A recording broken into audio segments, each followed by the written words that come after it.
ხმაური იყო თბილისის საქალაქო სასამართლოში, სადაც მოსამართლე ქეთევან ჯაჭვაძემ პროევროპული აქციების მონაწილე 11 პირი პატიმრობაში დატოვა. საუბარია ანდრო ჭიჭინაძეზე, უნისე ცხადაძეზე, ჯანო არჩაიაზე, რუსლან სივაკოვზე, ლუკა ჯაბუაზე, გურამ მირცხულავაზე, ვალერი თეთრაშვილზე, გიორგი ტერიშვილზე, ირაკლი ქერაშვილზე, რევას კინაძესა და სერგეი კუხარჩუკზე. მათ პროკურატურა ჯგუფურ ძალადობაში მონაწილეობას ედავება. ივანიშვილის სასამართლოს გადაწყვეტილებას დარბაზში ხმაური მოჰყვა.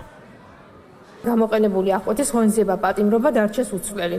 განჩინება გადაეცეთ საქართველოს სისხლის სამართლის საპროცესო კოდექსის 206 მუხლის მეშვიდე ნაწილის გათვალისწინებულ პირებს და ორგანოებს. განჩინება შეიძლება გასაჩივრდეს მისი გამოტანიდან 48 საათის განმავლობაში თბილისის სააპელაციო სასამართლოში საგამოძიებო სასამართლოს მეშვეობით. ვინაიდან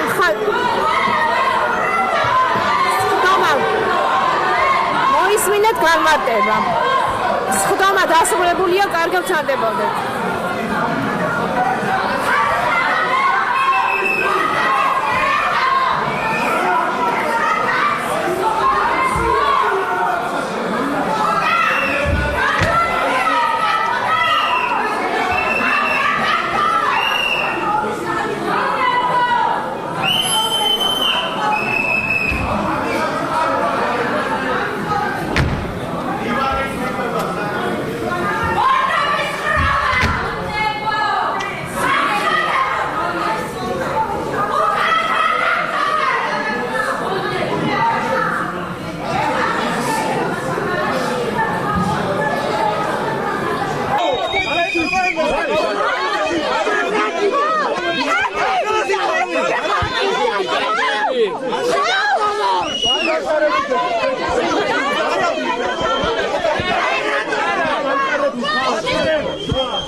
ქალებზე ძალადობენ ხელიდან წაგლიჯა სატური ხელის გადაგრეხით.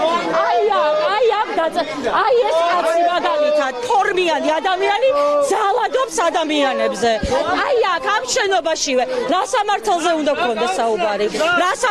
დღეს ნახეთ სასამართლო დარბაზში ვინ არის ღირსეული ადამიანი და ვინ რისთვის ზის.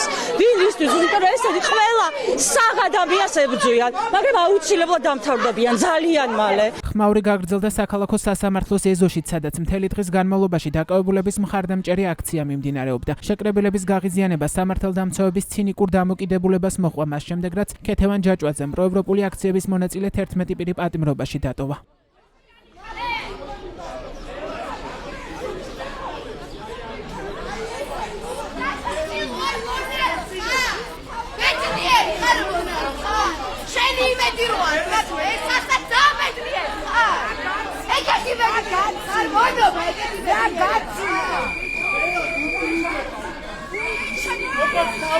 საქალაქო სასამართლოში სხდომა სიტყვიერი დაპირისპირების ფონზე წარიმართა. მას შემდეგ რაც უფლებადამცველებმა თავიანთი სიტყვით ისარგებლეს, მოსამართლემ ვრცელი განმარტება გააკეთა და თქვა, რომ პროკურატურას უფლება ჰქონდა არა 35 დღით, არამედ უფრო მეტით 2 თვითაც კი მოეთხოვა სასამართლოს გადადება. მოსამართლის აგრესიული რიტორიკის გამო ადვოკატებმა ქეთევან ჯაჭვაძის აცილება მოითხოვეს და თქვეს, რომ ის მიკერძოებულია, თუმცა შუამდგომლობა არ დაკმაყოფილდა. თქვენ ბატონო შოთეხა გინდათ მაინც და მაინც რომ მივიღო რაიმე ზომები დამარცხადეთ საუბარი. თქვენ ახლა უკაცრავად პროკურატურის მხრიდან გვესაუბრებით თუ რას ციტეთ. არა, ერთი წუთი თქვენთვის შეიძლება არ არის მისაღები მე რასაც განმარტა. ეს უნდა იყოს გასაგები საზოგადოებისთვის, არა, ერთი წუთი. ჩვენი უფლებრივი მდგომარეობა რომ გასაზრო, რა პროცესში ვიყოფებით რომ ვიქრათ. არა, პროცედურულად რა ეტაპზე ვართ ეს არის არასწორიო. თქვენ ამით ხომ დამიყენეთ ჩვენ. არა, თქვენ ღირსება გულწრფელად არ შემოვდივარ პოლემიკაში. ტექნიკური ხასიათის კითხვა. ეხლა პროცედურულად რა საორგანიზაციო გაგრძელო ხომ საუბრობდით. უკაცრავად შუამდგომლობა გვექნება მაშინ აცილების. ერთი წუთით ვინაიდან რატომ გაგრძელდა ვადა ამაზე საუბრობდით ანუ ყველა ადვოკატმა ის უკაცრავად თუ ასე გაგრძელდება ჩვენ გვექნება საპროცესო კოდექსის მიხედვით აცილების შუამდგომლობა, იმიტომ რომ ვერ ხვდებით ახლა რა მდგომარეობაში ვიმყოფებით. სასამართლოს თავს გთხოვდით განმარტება ნიშნავს რომ მაშინ ორივე მხარისთვის უნდა გააკეთოთ განმარტება, შეეხოთ პროკურატურის მხარესაც ის ვაკეთებ განმარტებას. ის არა რომ ორი გთხოვდით თითოეული ადვოკატი ამდენი ანუ ამის პოზიციას წარმოადგენთ და თქვენც უნდა წარმოადგენოთ მაშინ საერთო სრულად არ არის რომ დაცვის მხარეს მიუთითებდეს სინქრონში ვერ ვისაუბრებთ უკაცრავად პოზიციას საუბრის დროს ერთი წუთით დაკავებულები ბრალს არ აღიარებენ ამის შესახებ დღევანდელ სასამართლო პროცესზე მათ კიდევ ერთხელ განაცხადეს და სიტყვის უფლებითაც ისარგებლეს ძალიან უცნაური პროცესია ხა ვერ ვხვდები რა ხდება ცოტა ეს გამახსენდა ჯოზეფ კარი ეგეთი პერსონაჟი კავკასი რომელიც სასამართლო პროცესია და არ იცის რა ხდება მის თავს და იმიტომ არ იცის რომ აი უფრო ზუსტად რო თქვა ეს რომანი არის იმაზე რომ აი გაურკვევლობა და აბსურდია თვითონ წიგნი აბსურდია და აი გაურკვევლობის შეგრძნებაზეა ვფიქრობდი როგორ შეიძლება რომ ეს შეგრძნება რაღაცნაირად პრაქტიკაში გაცოცხლდეს და რაღაცნაირად მოხერხდა და ძალიან უცნაური არის და ისეთია რა საკმაოდ რაღაცნაირად უცნაური ერთის მხრივ და მეორეს მხრივ ასევე საინტერესო ერთ რაღაცას დავამატებ და ალბათ დავუყურებ რომ ჩვენ ადამიანებად გვაყალიბებს არა მარტო წარსული არამედ როგორ აღნიშნავთ და ხედავთ მომავალს დიდი მადლობა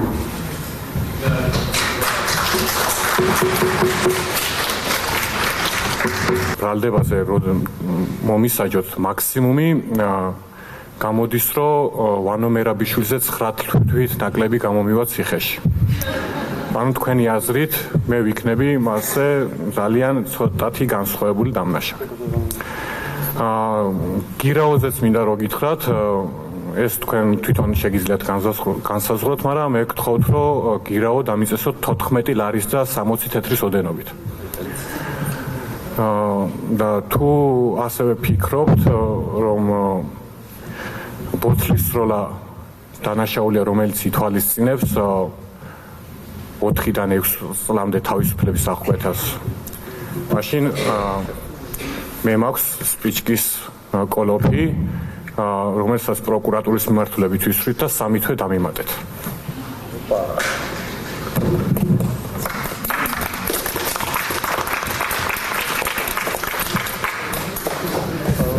შეზღუდვებს რაც შეეხება საერთოდ არ ვთვლი რომ რაიმე გირაოს გადახდას ვიმსახურებ, იმიტომ რომ პირიქით უსამართლოდ აქეთ ვარ უკანონოდ გამოკეტილი და ანუ მე რატო უნდა ვიხადო მაგალითად ფული, მაგრამ თუ იმის გამო რომ მშობლები ნერვიულობენ, მაგალითად 2000 ლარს მაქსიმუმ გადავიხდიდი.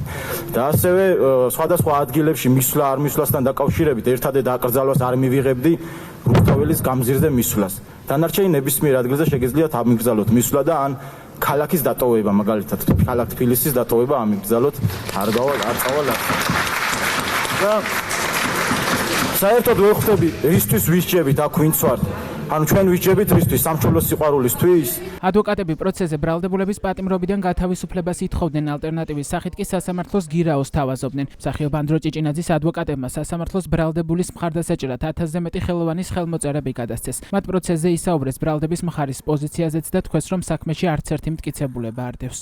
თქვენ შეგიძლიათ რომ განმუხტოთ საქართველოში რაც ხდება სიტუაცია და გმირად ჩაეწეროთ ნამდვილად ისტორიაში გამომდინარე იქიდან რომ თქვენთვის ცნობილია რომ საპროტესტო აქციები იწყება და მთავრდება და დღეს არის 44 დღე რომ ერთადერთი პირველი რამოდენიმე მოთხოვნა მაგრამ ერთადერთი მოთხოვნა ისა რომ აი ეს ტყვეები ზუსტად პატიმრები უნდა იქნეს გათავისუფლებული და თქვენ ეს შეგიძლიათ რომ გააკეთოთ რომ სიტუაცია განიმუხტოს საქართველოში და ამით კიდევ გეუბნები ძალიან დიდ პასუხისმგებლობას მოიხსნით და შესაძლებელია ისტორიაში ჩაეწეროს. სასამართლოს პატიმრობიდან გათავისუფლების შუამდგომლობით მიმართეს და ალტერნატივის სახით გირაოს შესთავაზეს იუმორისტ ონისე ცხადაძის ადვოკატებმაც. მათი თქმით ბრალდების მხარის არგუმენტები უსაფუძვოა. მათ შორის იმის გათვალისწინებით რომ ჯგუფურ ძალადობაში დადანაშაულებული ონისე ცხადაძე იმ საპროტესტო აქციაზე სადაც დააკავეს მარტო იმყოფებოდა და ამავე ბრალდებით დაკავებულ არც ერთ პირს არ იცნობდა. სისხლის სამართლის საქმეში საერთოდ არ არის წარმოდგენილი რაიმე მტკიცებულება არათუ აღკვეთის ღონისძიების შერჩევის პროცესამდე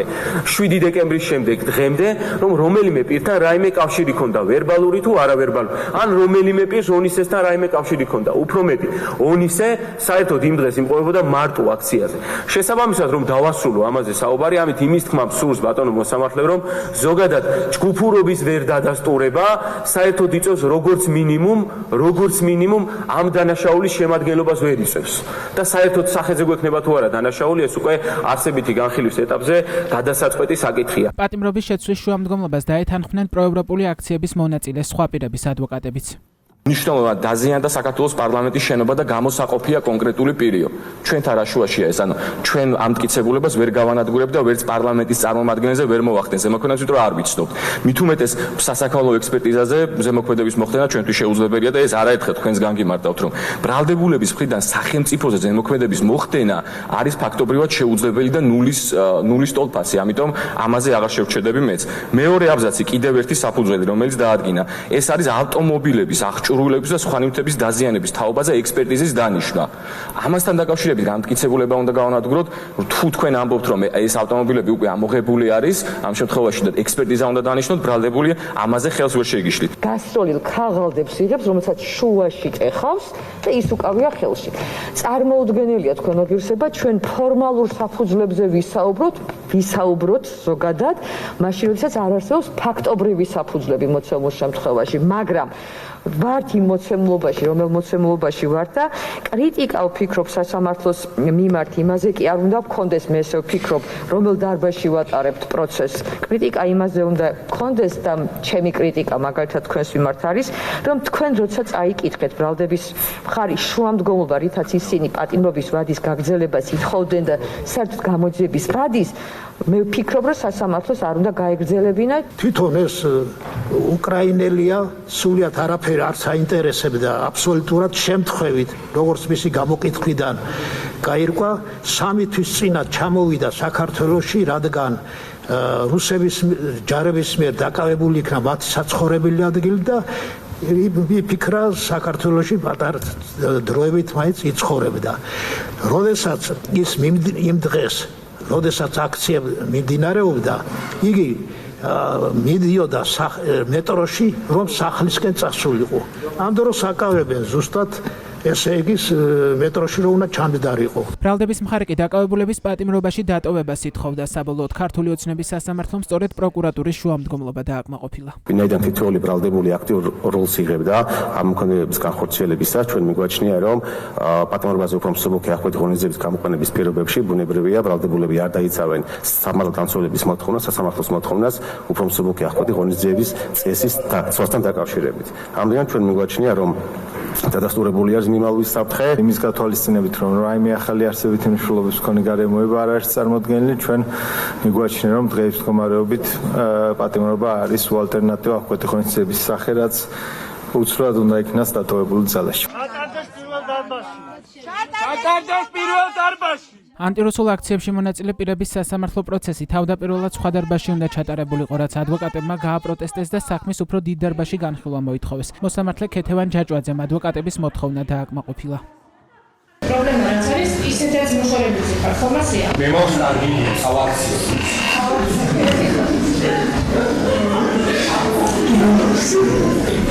თუნდაც არის დაკავებული დარბაზი შეიცვალა, დაცვის ხარის შუამდგომლობა და პოზიცია იქნა გაზიარებული. პროევროპული აქციების დროს ჯგუფურ ძალადობაში მონაწილეობის ბრალდებით დაკავებული მსახიობის ანდრო ჭიჭინაძის, იუმორის ტონისე ცხადაძისა და კიდევ 9 პირის საქმე ერთ წარმოებად გაერთიანდა. მანამდე ჯგუფურ ძალადობაში მონაწილეობის ბრალდებით დაკავებული პირების საქმე 2 წარმოებად მიმდინარეობდა. 11-ვე პირს ბრალის დამტკიცების შემთხვევაში 4-დან 6 წლამდე თავისუფლების აღკვეთა ემუქრება.